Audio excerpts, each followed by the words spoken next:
Congratulations! Patay ka na. Nanlaki ang mga mata ni Isabela habang nakatitig sa babaeng nasa harapan niya. Nakasuot ito ng puting bestida na parang office uniform ng simbahan. May maliliit na pakpak sa likod at nakataas pa ang reading glasses habang may hawak na clipboard. Pero higit sa lahat, mukha itong galit sa mundo. Ano ho? Napabuntong hininga ang babae. Ay nako, ito na naman tayo. Inayos nito ang salamin bago tumingin sa clipboard. Isabela Monteverde, 28 years old, mabait, martyr, mahina sa red flags. Tipikal. Sandali, nanginginig na sabi ni Isabela. Patay na ako? Well, patay ka na pero hindi pa officially. Tinuro nito ang dugo ang katawan niya sa sahig. Naka-buffering ka pa. Buffering? Oo, between life and death. Natulala si Isabela. Sa ibaba, umiiyak pa rin si Alejandro habang pilit siyang ginigising. Bella, please wake up. At doon tuluyang bumagsak ang realidad kay Isabela. Patay na nga siya. Bigla siyang napahugulgol. Paano ng mga babies ko? Napalabi si Tita Mercy. Paano ng mga anak ko? Umiiyak na sabi ni Isabela. Paano na si Alejandro? Ano bang meron sa Alejandro na yan? Iritang tanong ng babae. Mukha namang suplado. Hindi mo naiintindihan. Actually, naiintindihan ko. Umikot ang mga mata nito. Lahat kayong bagong multo pare-pareho ng linya. Napahikbi si Isabela habang nakatingin sa asawa niya. Ayoko silang iwan. Sandaling natahimik si Tita Mercy at bahagyang lumambot ang mukha nito. Ay, umupo ito sa ere na parang pagod na pagod. Kaya nga hindi ka pa pwedeng kunin. Napatingin si Isabela rito. Anong ibig mong sabihin? Inangat ni Tita Mercy ang clipboard. According sa Heaven Department of Unfinished Emotional Damage Este Business, nag-scroll ito sa papel. Marami ka pang unresolved issues sa mundo. Ha? Simple lang, hindi ka pa pwedeng mamatay. Unti-unting nabuhay ang pag-asa sa mukha ni Isabela. Talaga ho? Oo, pero may kondisyon. Ano po yun? Tumingin si Tita Mercy sa kanya at seryosong mukha nito. You have 100 days. Natigilan si Isabela. 100 days? Tumango ang babae. Oo, sa loob ng 100 araw. Kailangan mong ayusin lahat ng unfinished business mo. Pero paano? Family closure, truth reveal, emotional healing, ganun. Pwede ho akong bumalik? Pwede. Biglang lumiwanag ang mukha ni Isabela. Pero agad ding dinagdagan ni Tita Mercy. Pero hindi bilang sarili mo. Natigilan siya. Ano po? Napairap si Tita Mercy.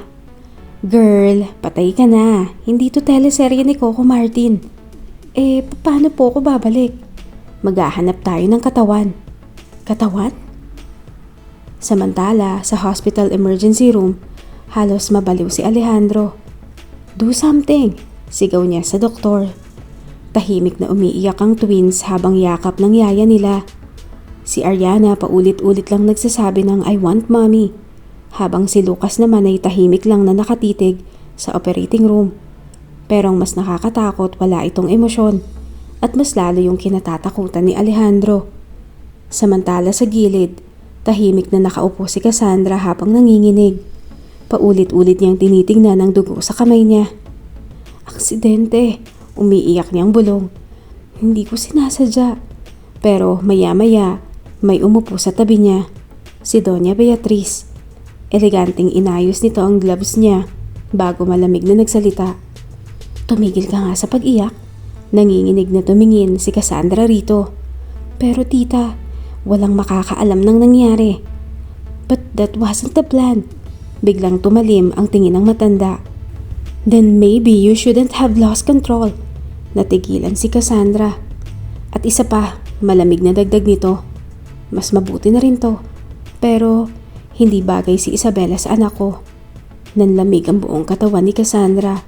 Unti-unti niyang na-realize na mas nakakatakot pala si Doña Beatriz kesa sa inaakala niya. Meanwhile, sa kabilang side ng city, may isa pang aksidenteng nagaganap. Isang sasakyan ang nawalan ng kontrol sa gitna ng ulan.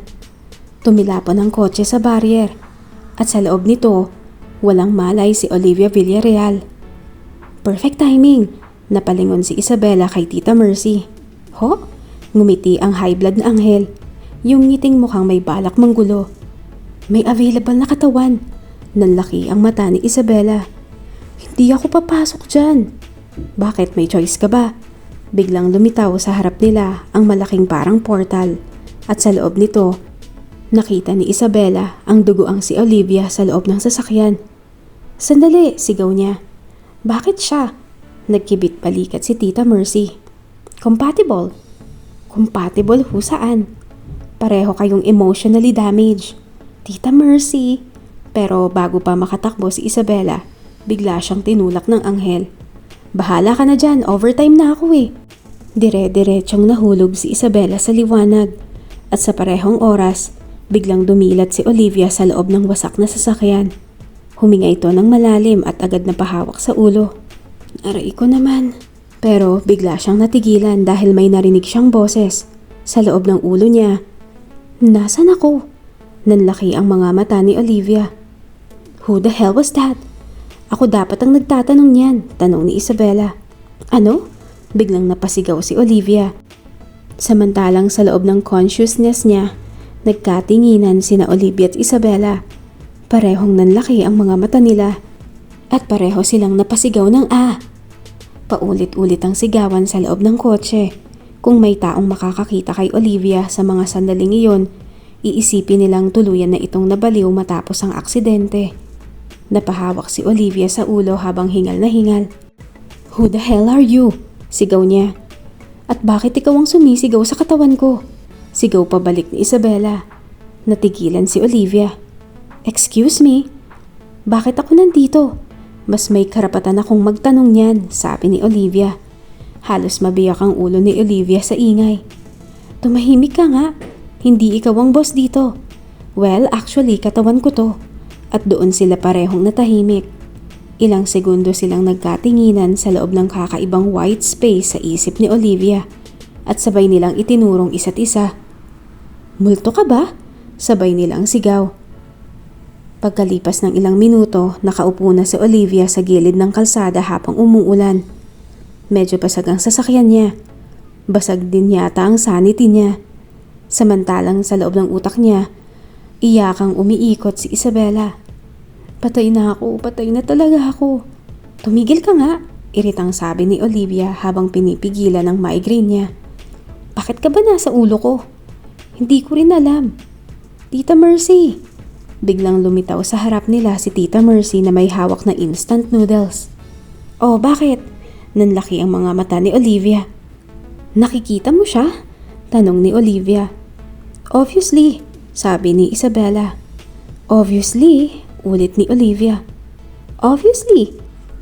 Tahimik na sumipsip ng noodles si Tita Mercy bago nagsalita. Okay, quick explanation kasi may lunch break pa ako eh. Wait, tao ka ba o anghel? Sigaw ni Olivia. Supervisor, sagot ng matandang anghel. Ha? Tama ang rinig mo. Supervisor ako ng Angel Agency Department of Emotional Trauma. Humigop ulit ito.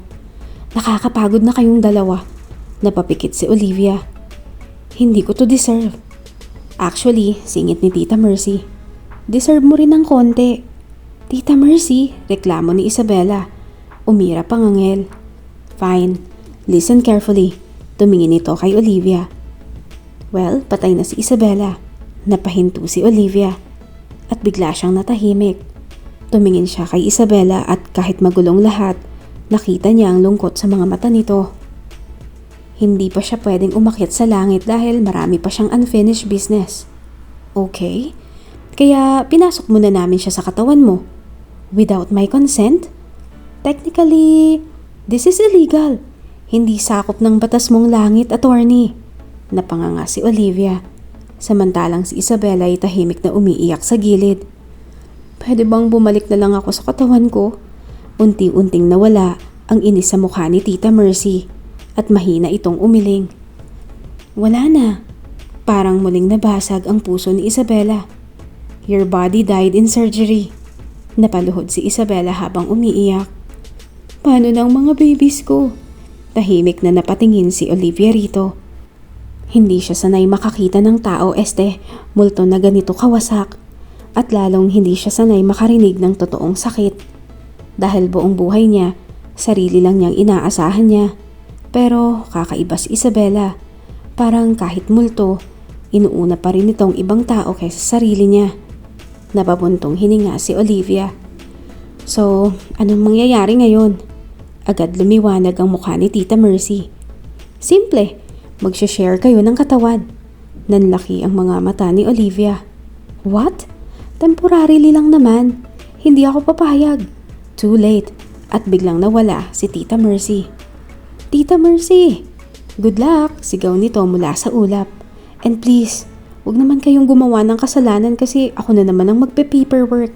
At tsak, malalagot na naman ako kay Big Boss. Kinabukasan, tahimik na bumukas ang elevator at pagkapasok pa lang ni Olivia sa kondo, napatikil siya. Malinis, organized, tahimik. Halatang workaholic ang may-ari.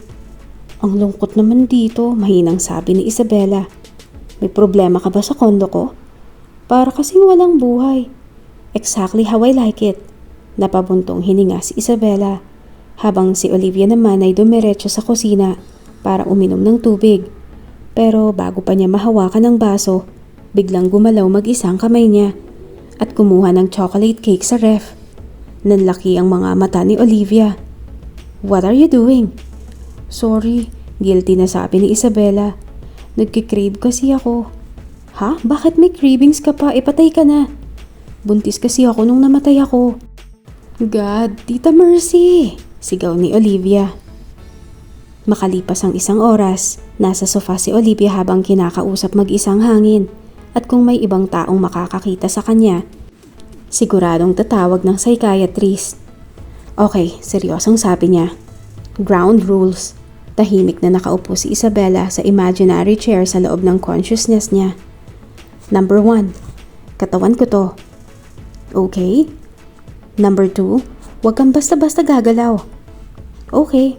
And number 3, biglang tumunog ang cellphone ni Olivia. At ang nasa caller ID, si Adrian Mondragon. Sinagot niya agad ito. Ano? Good morning to you too, natatawang sabi ni Adrian sa kabilang linya. Buhay ka pa pala. Well, unfortunately. May meeting tayo later, sabi ng boss niya. Hindi ako pwede. Too bad, napairap si Olivia. Pero maya-maya, biglang may sumingit na boses sa isip niya. Siya ba yung gwapong CEO kagabi? Nanlaki ang mga mata ni Olivia. Tumahimik ka nga. Crush mo siya, no? No! Pero concerned siya sa'yo. Isabela, ano, cute siya? Narinig ni Adrian ang pagtaas ng boses ni Olivia. Hello, may kaaway ka ba? Tanong ng poging boss niya. Napapikit na lang si Olivia.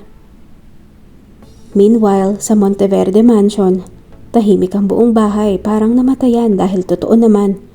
Tahimik na nakaupo si Alejandro sa nursery ng kambal habang hawak-hawak ang picture ni Isabela.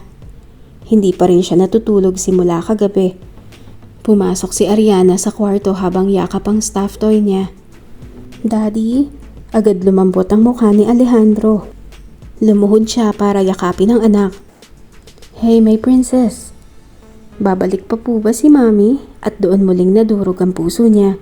Hindi siya agad nakasagot. Hanggang sa mahigpit niyang niyakap ang anak.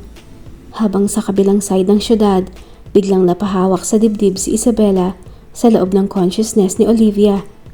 Tumingin siya sa direksyon ng mansyon at pumatak ang luha niya. My babies. At dito na po nagtatapos ang part 2 ng ating istorya. Sabay-sabay po nating subaybayan ang mga susunod na kabanata. Maraming salamat po. Stay safe and God bless everyone.